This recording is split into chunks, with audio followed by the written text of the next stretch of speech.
36 hours into this situation. Let's be joined right now by the ranking Democrat on the House Armed Services Committee, Representative Adam Smith from Washington. Thank you so much for joining us here on Live Now from Fox. And a lot has unfolded over the last 36 hours. Take me back, though. Were you informed? Were you given any information about what was about to unfold there in Iran early on Saturday?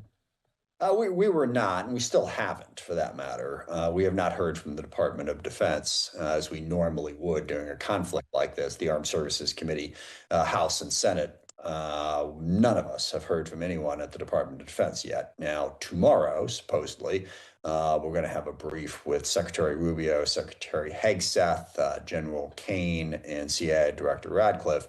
That's supposed to happen at 1 o'clock. But to date, we have not heard anything directly from the administration. What do you want to know? Because obviously there's questions about the objective, the off-ramp for this. What questions are top of mind for you? I think that's the biggest problem. What are we trying to accomplish, and what is the path to accomplishing that? President Trump has been far from clear on that point.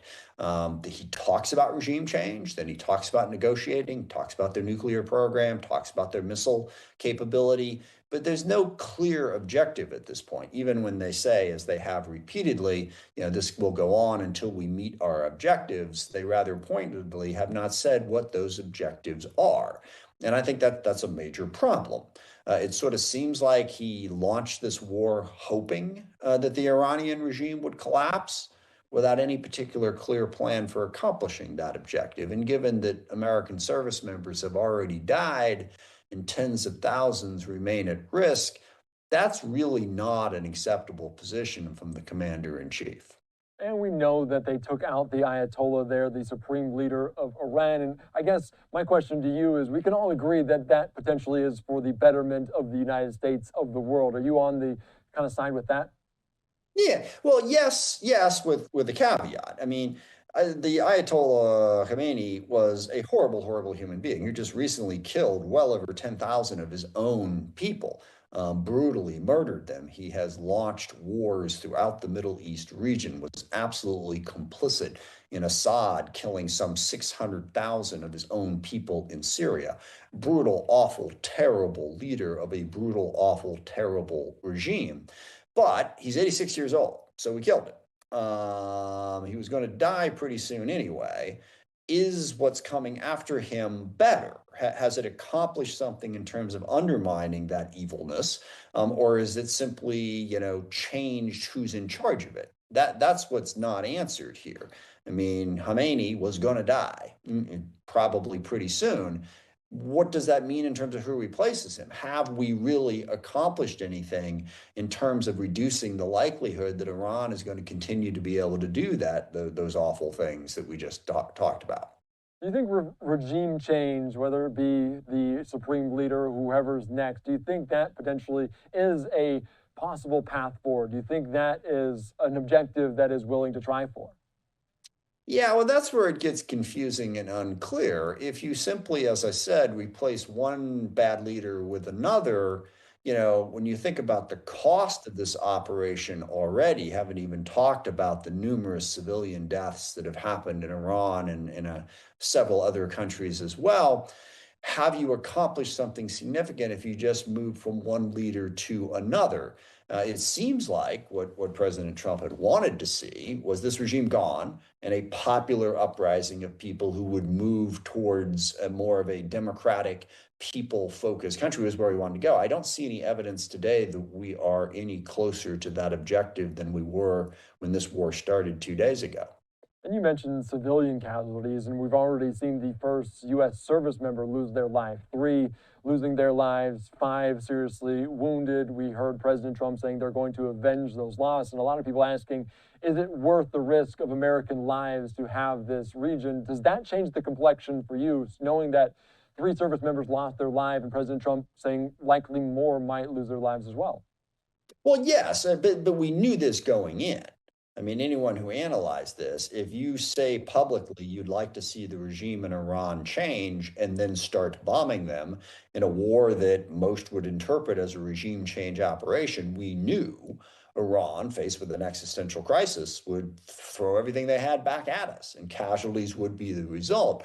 Yeah, I think the fact that they have actually happened now should change it. I haven't seen any change from President Trump yet, but certainly it should change that calculation. Again, I really want to emphasize the point. Anyone who knows exactly what we're trying to accomplish, please go ahead and speak up, because that has not been made clear by this administration. Yes, they have a lot of different goals, but what that specific goal is and what our path to achieving it, that has not been made clear. Yeah, that being the off ramp. And I do want to ask you, because we talk about this, what is the best case scenario in your eyes that this happens? What do you hope happens over the next week or several weeks? Yeah, I mean, look, the best case scenario when this started was that the regime would quickly collapse. This was predicted by President Trump and a lot of other people supporting this war. It was frankly predicted by a lot of Iranian Americans, many of whom have lobbied me to support precisely this war. I know they've lobbied my colleagues as well. And they all told me that, the people of Iran were just waiting for the opportunity to rise up and overthrow this regime. And I don't doubt that the people of Iran are very unhappy with this regime. What I doubt is the pathway from that to it being replaced. Because the sad truth is the regime has the guns. They have the military control. And if you don't have boots on the ground in the country from somebody, I'm not saying it has to be a foreign invading force, it could be a domestic group that rises up to challenge them, what's the path? To actually having that regime go away, as bad and awful and terrible as they are, you can't fix every problem in the world at the point of a gun. Is there a concern in your eyes, because President Trump's saying this could last 4+ weeks? Is your concern that it spans beyond that? The American people lose patience, that we're in another war there in the Middle East. Is that a concern of yours? Well, yes, but understand the American people don't support this now. They didn't support it when it got launched. They didn't have any patience before it started. I don't think they have any patience to lose. I mean, polls show that somewhere in the mid 20% of people in this country support this operation. So there's never been any support.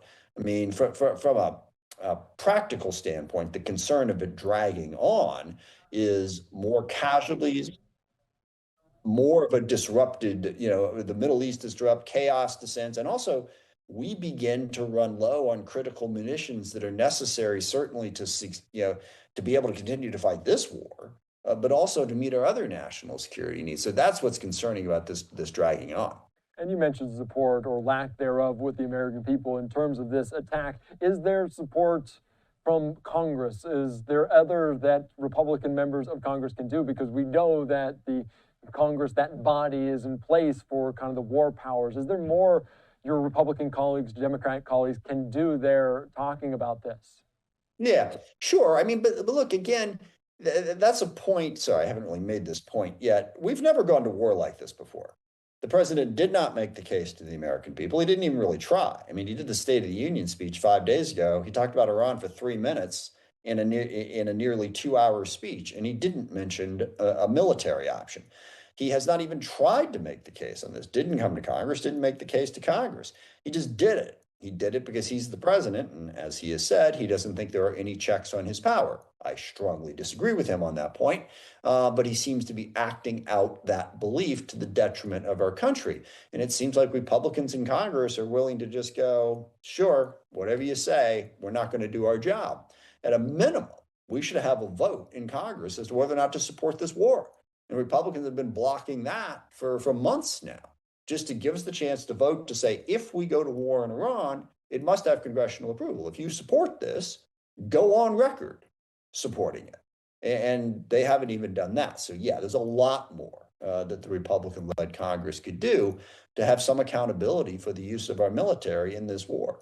If by chance that vote comes up, do you expect Republican colleagues to kind of be on the same page with Democrats against a war with Iran? I think that they seem to have simply acquiesced, despite the fact that, I mean, President Trump ran for office saying he was adamantly opposed to exactly this type of war. No more, America first. We're going to focus on the needs here in America. We're not going to go try to fix all the world's problems. We're not going to get dragged into forever wars, specifically in the Middle East. And however awful the Iranian regime is, and it is awful, is it the responsibility of the United States of America at considerable cost to fix that? I don't think it is. I think we can work with partners and allies in the region to try to deal with it. But President Trump's basically said, hate the regime in Iran, we're going to use our military to go fix it. I don't think that's what the American people wanted. But again, the Republican Congress seems to be like, whatever Trump says, we're in favor of. He says one thing, we're in favor of that. He says the exact opposite thing an hour later, we're in favor of that too. That's not the type of leadership I think we need from Congress. You should have principles, have an opinion, a position.